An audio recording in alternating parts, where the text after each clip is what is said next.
Hi, everyone. This is your host, Maheen, and thank you for tuning into the Canadian SME Small Business Podcast, where we're very excited to guide you through this journey, shedding light on how cutting edge technology is reshaping industries.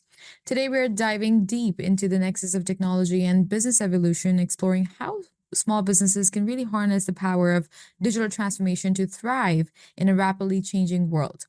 Joining us in this exploration is Hesham Fahmy, the Chief Information Officer at TELUS, a leader in driving TELUS's ambition towards transforming into a digital AI and cloud-powered tech giant. Hisham is not just an innovator, he's a pioneer with multiple patents and a visionary who champions using technology to improve customer experiences and operational efficiencies. Stay with us as we delve into the insights from his extensive experience in digital transformation. Hi, Hisham. It's fantastic to have you with us today. How are you doing? I'm doing very well, Maheen. Thank you for having me here today. Hisham, your role in transforming TELUS into a technology powerhouse is incredibly inspiring, and we'd like to set the stage off by discussing the future of work and the technology transformation. Because, let's actually begin by exploring TELUS's transformation into a digital-first organization, because this shift is monumental for any company. Can you describe TELUS's journey toward becoming fully digital, a software-centric organization, and its evolution from traditional telecom to a tech-centric company? Yeah, for sure, I can. It's been a fantastic journey so far, and I think it's a journey on a couple dimensions, right? So if we think about just from a core technology perspective, TELUS itself as a company is branching out from being a pure telco. If you look at what we've done, we've now have branched out into TELUS Health, and we're very proud to offer services to 70 million lives globally. We're in health and we're in agriculture and consumer goods. And then we also have, a lot of innovation in our IoT and sensors and what we're doing in that space as well. And so when we branch out of a core telco, by definition, it says you've got to expand your technology set and your breadth of your portfolio. So that was kind of one, impetus we had. I think the other one we had is as a traditional telco, you always think of just your pure systems. And so I've got a CRM system, I've got a network provisioning system, I've got a product catalog, and you don't think about how do you stitch them together in different ways. Like if you think of a different world where you had these as platforms, they end up becoming Lego blocks that you could assemble in different ways. So what's to say that I couldn't use the same product catalog that I'm offering, mobility phones and plans, to use that to offer health services as well. And then it's combined, and so I could reuse that product catalog or a payment service that I have, or even the CRM, and just say, hey, how could I use my CRM to do hyper personalization, right? So that I can have every customer that deals with TELUS feels that they have a very unique and personalized experience that's tailored to their needs. And so that's what we looked and said, okay, how do we transform ourselves into just system implementers and system operators to actually builders of platforms, and how do we take this platform view on everything we do? And so that was the second wave that we did, is saying make everything, think of them as platforms, elevate them, and in doing so we had to modify some of our platforms and maybe perhaps modernize them and move them to the cloud so that they could scale, and truly be these building blocks that could grow. And then the last part I would say to mention the journey, and this is the one I'm most passionate about. It's the what's in it for me, for all the team members. Because a lot of companies go through digital transformations and it feels like it's a top-down mandate, but no one understands why we're doing it. And I think here, explaining that, one, it's for the customer. We always put our customers first. And so how is this all about not the technology, but offering better customer experiences, better service, really making, taking out as much friction as you can in your dealings with the customer. And so that's kind of one thing. That's what's in it for us as TELUS and what's in it for the customer. But then even our team members, when we start adopting, we truly become a technology powerhouse. Theoretically, it should make our day-to-day jobs easier. And so that's one of the things that we've kind of, evangelized here, and we're seeing it take hold now, is that by adopting a lot of this technology and the software-centric world, most of our team members, their day-to-day life has become a lot easier, right? And I think we're going to talk later, even when we look at some of the Gen AI, we've got the public-facing uses of Gen AI, but even internally, our team members, we built a platform around it, and a lot of our team members are using it to have these personal assistants with them as they do the day-to-day jobs. And so it's all about making our lives easier across the board. Thank you for that overview, Hisham. I mean, it's quite clear that navigating such a transformation requires both a vision and meticulous planning. Now, moving on to a topic that's reshaping industries globally, generative AI. Can you tell us about the development and impact of TELUS's Gen AI powered customer support tool?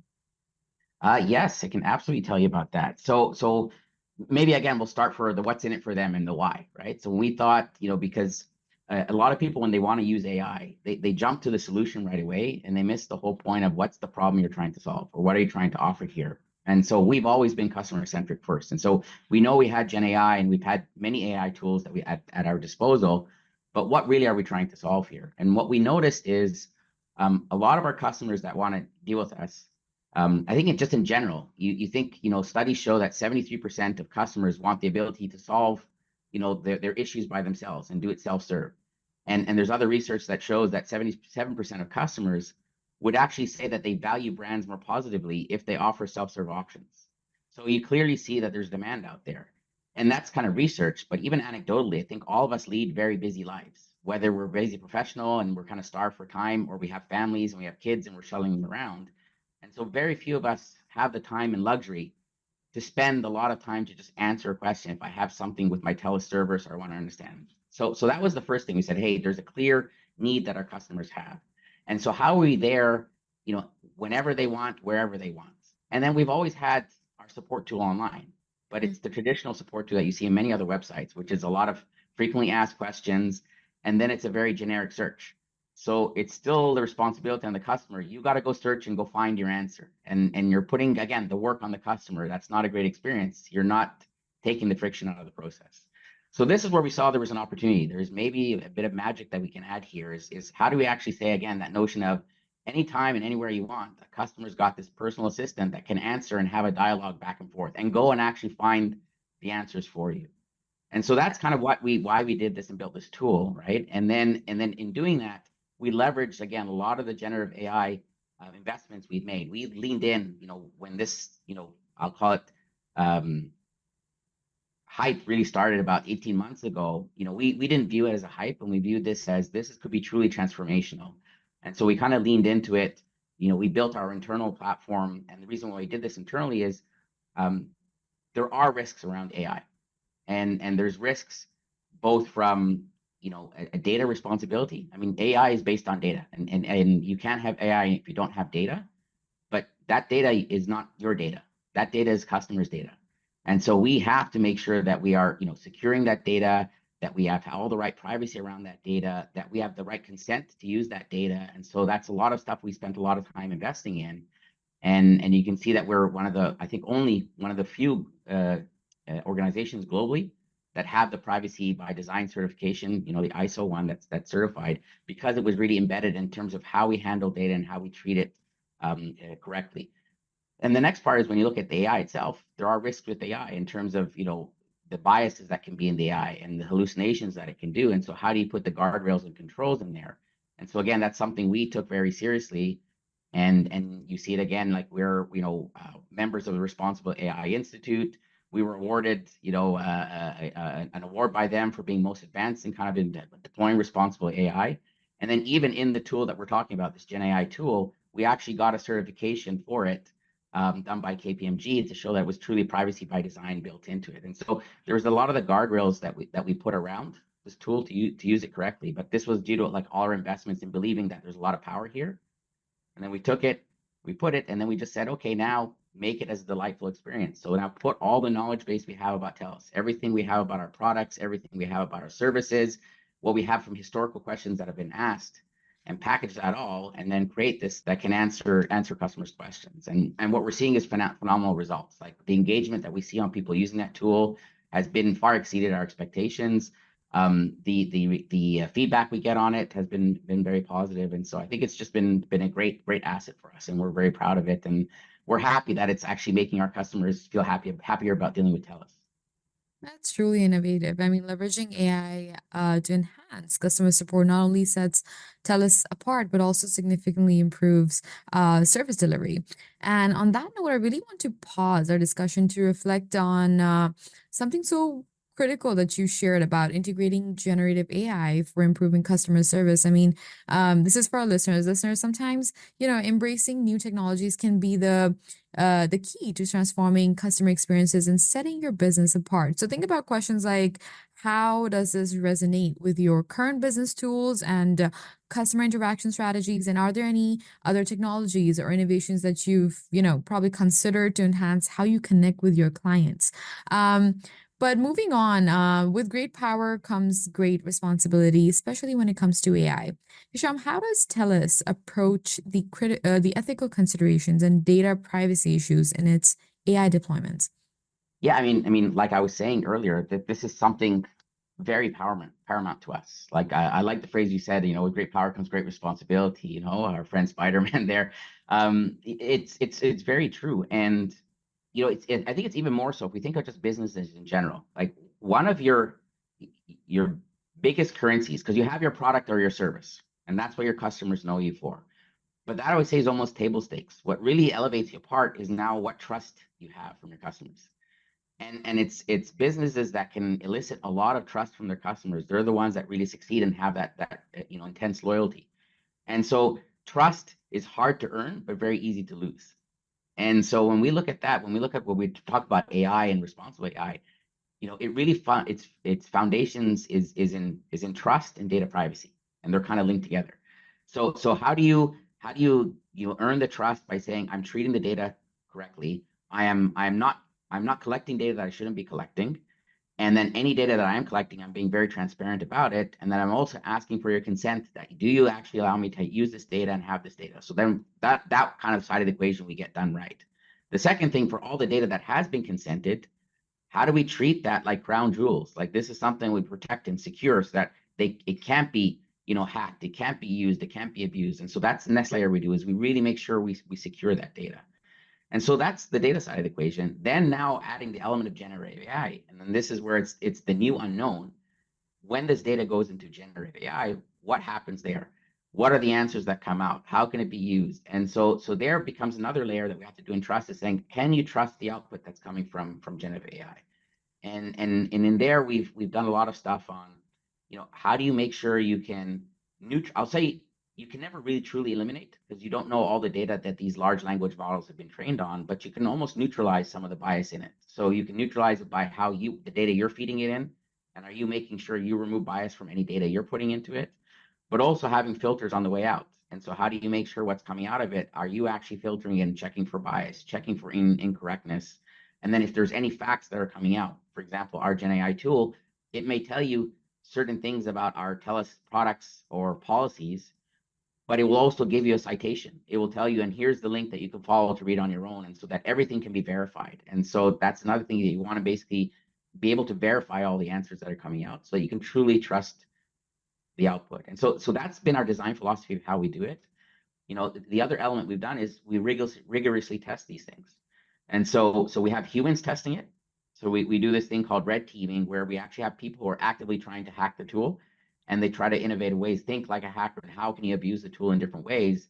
And when whatever they've caught, then we start building more guardrails. And so we do it through that kind of testing, and then we even do it through automated testing, where we have other AI try to test and hack the AI itself, and kind of get them playing against each other. And it's all again in that effort to try to really honor the trust. Again, the trust that customers have in us in owning and having that data, and then in how we use that data and present it to them. No, it's imperative for companies to uphold such standards as they innovate. And before we continue, this is for our listeners again, let's really think about the importance of ethical considerations in AI development that Hisham just emphasized, because for those of you that are integrating or even planning to integrate AI into your operations, it's so crucial to consider not just what AI can do, but how it should be done responsibly. So, think about steps that you can take to ensure your AI solutions respect privacy and promote trust, because it's a very fundamental aspect that can really define the success and acceptance of technology in any field. Now, AI adoption, Hisham, is on many business leaders' minds today. What advice would you give to businesses and leaders considering adopting AI technologies? I think that the biggest advice is I would say, how do you move from fear to curiosity. Because I would think maybe anybody who's listening to this conversation so far would probably be a lot of scared. Like there's so much danger we've talked about, right? In terms of the AI and the privacy and everything. And it's true, there are a lot of dangers there. But for as much as there's dangers, there's so much possibility and so much good it can do, right? And there's so much productivity it can drive. And so it's just understanding. It's understanding where the limits are and everything. But have that curiosity and say, go and play with it, because there are so many things that can get unlocked. Like when we inside TELUS, created this internal platform. And the reason we did internally is because we wanted to make it safe. So we wanted to say, okay, if you use the internal platform, you as an employee have no risk of accidentally putting data out there, or doing something wrong. And even if you did something wrong, it's just within the four walls, of our company. So no harm done. So now it's safe, go play with it. And then when that experimentation happened, you started seeing all these interesting uses that our team members were doing, where you had, legal teams and our lawyers were using it to create briefings and use it as a debate coach to say, okay, what are some of the counter arguments that I have to what I put as a position paper. You had accounting teams using it in innovative ways. You had our procurement team, using it to generate contracts from past contracts. And so these are all interesting use cases that come out when people actually just go and play with it. So my biggest advice is, know its limitations, but lean in and play around with it. Lean in and be curious and play with it and get to use it. And don't be afraid of it. And really, it's one of those things. I don't think you can go take a course and learn how to be great on Gen AI. I'm sure there's courses out there and they teach you prompt engineering, or probably the best way you're going to learn how to do it is trial and error. And it's so easy to use, and so that just do a lot of trial and error, and you'll start finding and uncovering very interesting ways that you can use it in your own business. And then, like I said, as long as you're aware of what some of the risks are, like we talked about in terms of your data and your trust, then when you want to use it publicly facing or use it towards customers, you'll understand what guardrails you need to put in there. And the easiest thing you can do is just always put a human in the loop. So maybe you just say, okay, I'm never going to make this Gen AI solution, my business, go straight to a customer, and it's always going to be have one of my employees as an intercept in between. But still, it's going to make that employee so much more productive, because all of a sudden that employee has this agent that has access to so much internal, company knowledge that it can really help, get to an answer a lot faster. Thank you so much, Hesham. I mean, your insights are invaluable for any leader that are looking to navigate the complexities of AI integration effectively. Now, looking ahead, I know that TELUS has done so much in the realm of, digitalization, but let's discuss some exciting future initiatives, which will give us a glimpse into the next wave of innovation. Hesham, what future initiatives at TELUS are you most excited about? I don't know where to start. We've got so many exciting things on the go. And the beauty of this is there are some that are like company initiatives, and there's so much more that are coming just from team members themselves. Like I just said, like different departments are kind of using it, and they're coming back with all of these very interesting use cases. So it's really hard for me to pick what I'm most excited about. But maybe one that's top of mind is an offering you're going to see come out from TELUS very soon. I mean, we've always had, smart home and smart home security. But what we're looking to do is actually expand the product set of the devices that we can support in the home, whether it be cameras and thermostats and door locks and, automatic, curtains and shades and whatnot. And that's all around bringing comfort to your home. Like, how do you make the home just super comfort and almost be a personalized home to you? But in today's world, you can go out and buy all these things, and you can go get all the devices, but it almost needs a PhD to go and figure out how you can configure them, set them all up, and then control them all. And I have some of these in my home, and I have probably like 20 apps on my phone to just control every single device separately. And I'd love for something to bring it all together. And so one of the things we're doing at TELUS is we're bringing this smart home platform, smart home plus platform, that says you can go buy any of these, home automation devices and install in your home, but you can have this one platform that will manage it all for you. So it's a single place where you can manage it. But here's what's really cool is we're going to try introducing some AI to it. And so you can almost now tell it, okay, I want you now, whenever you see my car come on the driveway, anytime, after 7 p.m., that I want you to turn the front porch lights on and dim the living room and turn some music on or something like that. And it will go, and the AI will figure out how to do that and program your house and all the different devices to do that way. And now this home responds the way you want. And so if you think about that, imagine now having this home that you can talk to and have the home behave and react the way you want it to do. It's something I think is going to be pretty exciting. It sounds like TELUS is on an exciting trajectory with so much to look forward to in the realms of technology and customer engagement. And before we wrap up, Hisham, I'd like to tap into your wealth of experience one last time for our listeners who are navigating their own digital transformations or are considering integrating advanced technologies like AI into their businesses. Could you share one final piece of strategic advice? So something I always say to my teams is fall in love with the problem, not with the solution. Mhm. Because what a lot of times do is like everybody's like you're saying, it's like I need to get used, I need to adopt this new technology. I found this solution. I've got to put this AI. I need AI. I got to put this in silver bullet, or I need a mobile app, or I need, and people jump on these solutions and you miss the whole narrative. But what problem are you really trying to solve? And that's why it's a lot of times people are disappointed, with the results of adopting technology. They didn't get the results they wanted, and it was because they were focused more on the technology and less on, okay, but what's the outcome we want to get and what's the problem. So my advice to anybody is technology is a means to an end. Fall in love with the problem, really understand what problem you're trying to solve, what customer delight are you trying to do, and optimize for that, and the technology will follow up, and lead to you there.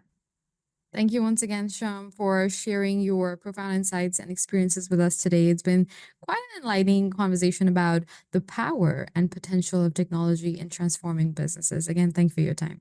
Thank you very much for having me. And listeners, that was the end of our discussion with Hesham Fahmy, to whom we'd like to extend our gratitude, as well as to our partners, our exclusive banking partner, RBC, shipping partner, UPS, accounting software partner, Zero, email partner, Constant Contact, and exclusive hospitality partner, IHG Business Edge, for their support. Remember to visit CanadianSME.ca to subscribe to the Canadian SME Small Business Magazine for more thought provoking episodes. Until next time, keep innovating and pushing the boundaries of what's possible. Thank you.